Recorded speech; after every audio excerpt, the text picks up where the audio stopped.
Warning, censorship. Warning, censorship.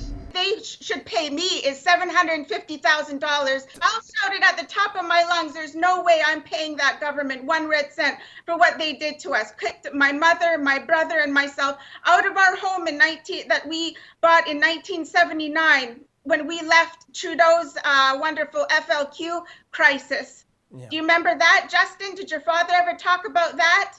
Oh, hey guys, sorry for interrupting your video. I'm sure you've heard by now YouTube is coming to kill us. It could be at any moment, and it could be because of the video that you're watching right now. Really, they'll use any excuse to get rid of us. And when that inevitably does happen, we want to be able to stay in touch with you. Please go right now to rebelnews.com, sign up there, leave us a little bit of your information so that when YouTube does deplatform us altogether, we can tell you where we've gone and what happened to us. That's rebelnews.com. Thanks, and back to your regular video. So you would think that in these dark days of the Wuhan virus, those in charge might be more empathetic and compassionate to those citizens who are just trying to get by. But the precise opposite would appear to be the case. Take the case of Esther Venketeswaran. Esther has been working in the United States since 2011. Esther wants to come back to Canada to visit her 84-year-old mother who has dementia and resides in a nursing home in Niagara Falls. Esther wants to make sure she says goodbye to her mother. This was something that she never got to do with her father. He was murdered in the Air India bombing in 1985. But the problem is this: Esther, who had to declare bankruptcy in 2019, simply cannot afford to stay in one of those odious quarantine hotels. So she now worries that perhaps she might never get to see her mother in person ever again. And joining me now from Florida is Esther Venketeswaran. I hope I haven't massacred your name there, Esther, but how are you doing today? I'm doing well, thank you. I'm enjoying some much needed time off from the hospital where I work. And Esther, as I mentioned, you want to come back to Canada, you want to go to Niagara Falls, you want to see your mother, and you don't want to have to deal with any of that hotel nonsense. And I mean, my goodness, the stories we've brought to our viewers outlining all the horrible problems with those hotels, nobody in their right mind would want to stay there a single night. Tell me, when you reach out to the federal government authorities, can you describe how those conversations went in terms of, coming back to Canada and not having to deal with that quarantine hotel situation? Well, actually, I haven't reached out to the authorities. I've just been getting the standard email from the Canadian consulate in Miami stating that if I want to come back to Canada, these are the restrictions and these are the hoops that I'll have to jump through. So for now, I've been staying away from it.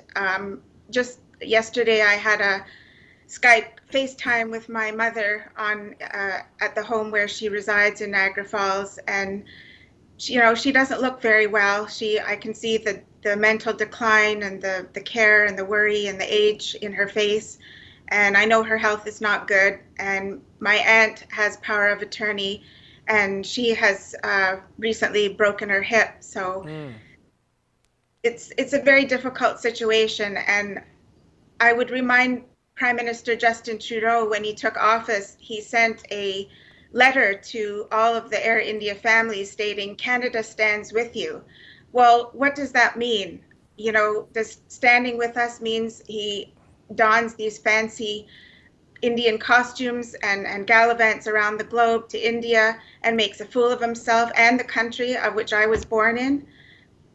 Yeah, and don't forget, Esther, on the India trip, also bringing along a gentleman with terrorist ties to a formal state visit. It's just incredible. But, speaking of the Justin Trudeau Liberals and speaking of those on the left and the progressives, one of their catchphrases, Esther, has always been reasonable accommodation. That we should look for ways to knock down barriers to those who are in need.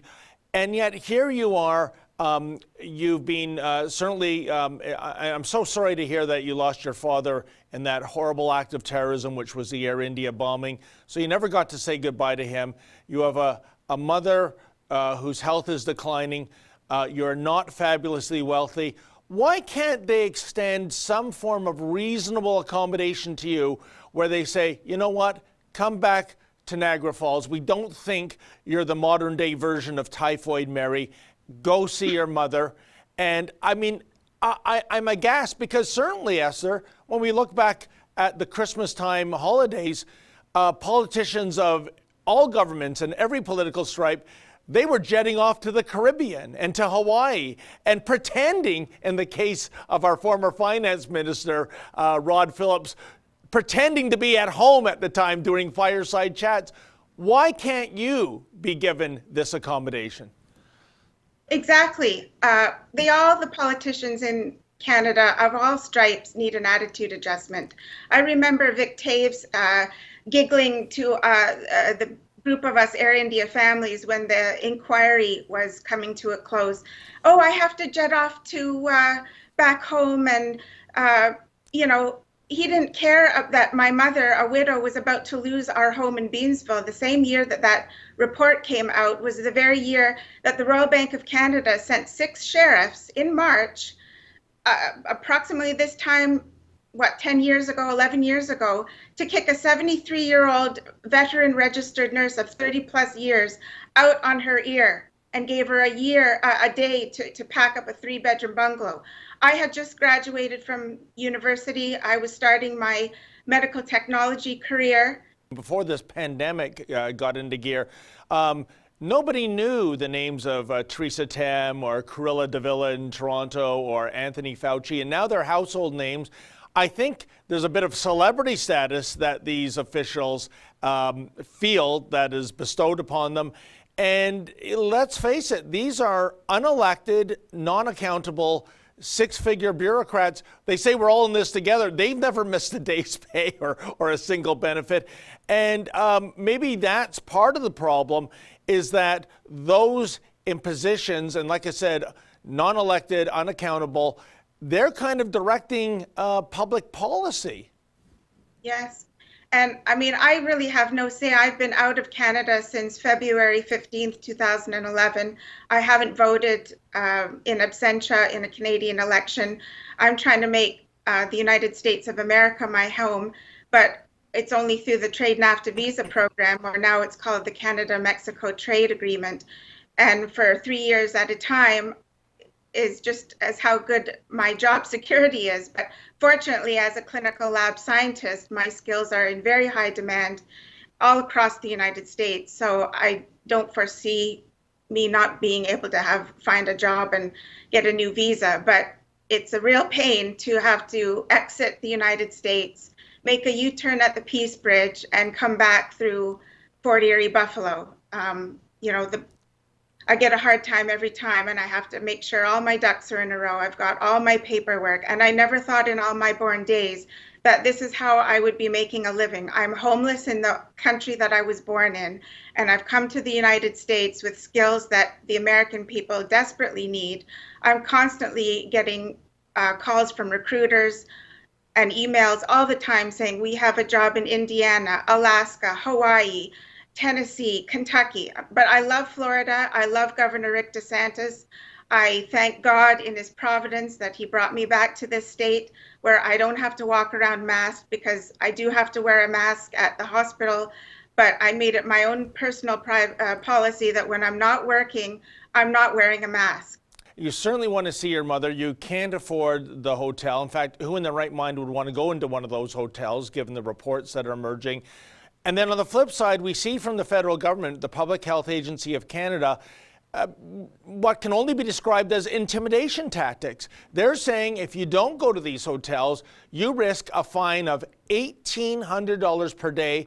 And if they find that you violated the Quarantine Act, you face a fine of up to $750,000. In other words, they're going to take your house, and 6 months in prison. So I guess... No, that's what I would like to tell them that they should pay me is $750,000, I'll shout it at the top of my lungs. There's no way I'm paying that government 1 red cent for what they did to us. Kicked my mother, my brother, and myself out of our home that we bought in 1979 when we left Trudeau's wonderful FLQ crisis. Yeah. Do you remember that, Justin? Did your father ever talk about that? Well, you know, Esther, I think we have a federal government right now whose unspoken mantra is we penalize the makers and we reward the takers. And by that, I mean you are a law-abiding Canadian citizen who just wants to come back into the country legally and openly to say, to speak with your mother, and the clock is ticking. And meanwhile, if you were to claim you were a refugee and walk across the border at New York into Quebec at Roxham Road, well, law enforcement isn't going to write you up a ticket for $1,800 a day. They're going to carry your suitcases, reinvent themselves as the Royal Canadian Bellhop Police. Does this make sense to you, any which way you look at it, Esther? Not at all. I mean, we are living in crazy times these days. Right is wrong, wrong is right. And, you know, I'm a Christian, and the Bible talks about this, that the widowed and the fatherless will be judged, and one day the man of the earth will no longer oppress. Mm-hmm. And I feel right now personally that I'm under the oppression of man's government. And I look forward to the day when the government will be upon the shoulder of the Lord Jesus Christ, as it speaks in Isaiah. And I would like to give a shout out to Chris Sakachia, Chris Sky. I have been watching his bold stand that he's been making, facing down, I think, half a dozen cops at the Toronto Pearson International Airport the other day. And I just say, good for you, Chris. Good for you. Thanks for showing us how it's done. You're my hero. And Esther, on that note, let me give a wrap-up question to you then. Speaking of Chris Sky has been doing, I guess you could call them airport interventions, where he's been convincing people to just get out of the line. He'll even give them a ride. Here's the question for you. You're going to have to make a decision, and that is, if you are going to come back to Canada, staying at one of those hideous quarantine hotels, or just getting out of the line and leaving and risking the financial wrath of this federal government. What do you think you're going to do in the days ahead, my friend? Well, I'm very busy at the hospital where I work. We have to service, the snowbirds that come down, so my workload is heavy. I'm hoping that time, in the next couple of months, that this will kind of die down. It is my hope that with enough voices that are speaking out, like Chris, like myself, like that lady that came back who had tumors removed, that all these stories will somehow reach the right ears, the policymakers and shakers of our country, Canada and the United States, and that better sense would prevail and they would stand down. Please stay in touch with us, regardless of the decision you make. As I said earlier, your father was taken from you in a horrific act of terrorism. You never did get to say goodbye to your father.